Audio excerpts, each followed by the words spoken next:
एक मोठी बातमी समोर येते। मुंबई बँकेच्या संचालक पदाची घोषणा आता झालेली आहे। तेजस्वी घोसाळकर मुंबई बँकेच्या संचालक पदी आता निवडून आलेले आहेत। मुंबई बँकेच्या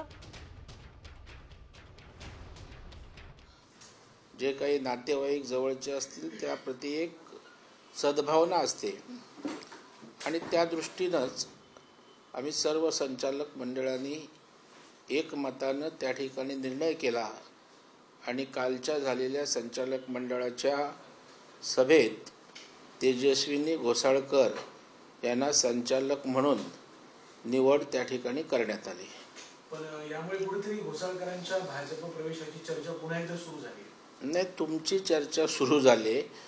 आमची जागा त्या ठिकाणी रिक्त झाल्यानंतर त्या ठिकाणी जागा भरणं कायदेशीर क्रमप्राप्त असतं आणि मग अशा वेळेला ज्याची हत्या झाली त्याची पत्नी आज त्या ठिकाणी सामाजिक क्षेत्रात काम करत असताना तिला संधी देणं हा आपला माणुसकीचा धर्म आहे। काल उद्धव ठाकरेंनी सभेमध्ये अनेक विषयांवर घोषणा केली। त्यातलं सर्वात महत्त्वाचं म्हणजे राज्यामध्ये दोन मराठी पक्ष एकत्र येत असताना काही जण गाठीबिटी घेऊन या ठिकाणी त्यांना तोडण्याचा प्रयत्न करतात असं उद्धव ठाकरे म्हणाले।